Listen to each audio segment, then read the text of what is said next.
Hey guys, so these are my predicted effects from last night's budget. Now the budget introduced some of the largest tax changes in over 25 years. These were mainly around negative gearing, capital gains tax, and trust distributions. Now coincidentally yesterday, I was having lunch and a young waitress was telling me about her wealth creation journey. She told me that she was able to save up $70,000 in over 2.5 years.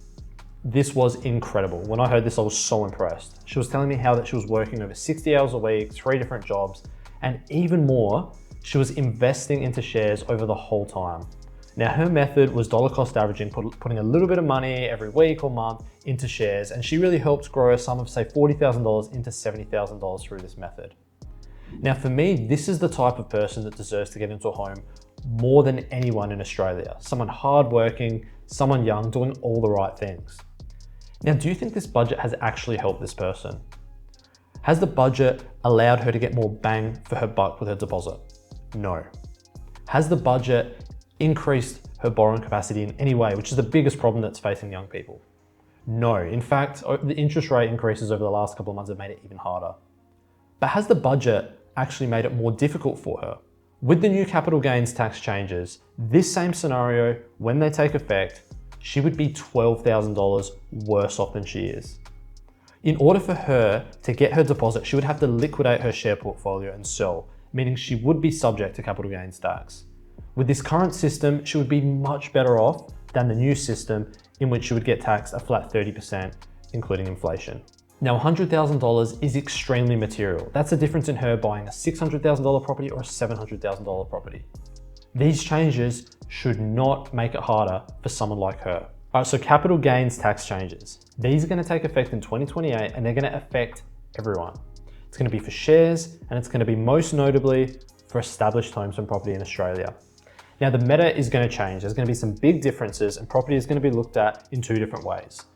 Established homes and newly built properties. Now the irony here is that over the next 2 years, it's very likely that established homes are going to flood the market because people who are relying on these properties as a wealth creation tool through negative gearing are not going to have access to that from 2028.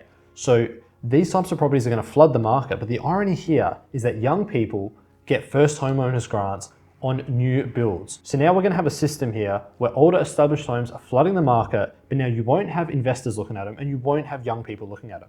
It means the demand for new builds is going to skyrocket because both of these demographics are going to be looking at these homes. Now, for those people who have invested into established homes and are counting on negative gearing as their main wealth creation tool within this type of property, they're going to have a decision to make. Do they want to sell over the next 2 years? If they do that, it might not be the best time to sell because you're going to have the market being flooded by lots of people with the same idea. What I think is the solution here is to cash out and refinance against that property. Refinance, get a buffer of $100,000, $200,000, $300,000 and leave it in offset. You're not going to pay interest on that money. This backup fund will allow you to survive those 2 years, to keep the property and to see what happens afterwards. You may need to make a material decision now as to whether you are going to sell in the next 2 years or keep indefinitely, because selling established homes is going to be far more costly. Now, everyone is going to be looking at new builds for investments, given they're going to have the negative gearing benefit. Now, you might even have people who own established properties as an investment that make the decision to make that their owner-occupier property. This way, they can look to invest in a brand new property to get those negative gearing benefits. Who knows if something like that's going to happen? It's all very fresh, but something like this isn't outside the realm of possibility. Now, the last effect that I can see happening is to do with trust distributions. Last night's budget has implemented a system where trust distributions will have a flat 30% tax rate. The biggest demographic that I can see being affected here are families that have businesses. Now, it's very common for families to distribute income to children who aren't working or even parents. That's going to change big time here because previously trust distributions would be treated as normal income, meaning there were tax breaks. Now at a flat 30%, it's not going to make as much sense. Another big demographic of people that are going to be affected are those who have investment properties under trust, meaning the rental income that was previously distributed to family members, that will also get taxed at 30%. Now, the bottom line for me from this budget is the budget does not do what it says it's going to do, especially for young people. It's debatable whether this budget has made it easier for young people to get into homes. I'd even argue it's probably made it harder because everyone is going to be looking at new properties. And young people who are actually doing the right thing and investing into shares to build their deposit, well, they're getting burnt here. If anything, it's going to make it easier for developers to acquire all of these established homes that will likely hit the market. They don't play by the same rules because they're set up into companies, meaning capital gains tax and negative gearing are treated very differently from them. Now, my major takeaway from this is that the government can pretty much do anything at any time.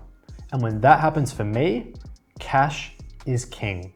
So I would be recommending strongly for every Australian who has an investment property or even an owner-occupier to cash out against their property and leave it in offset. Having money available to you allows you to have options. If you can refinance and get a better deal and have a buffer, it can help you avoid selling in the next 2 years when every man and his dog is going to be selling.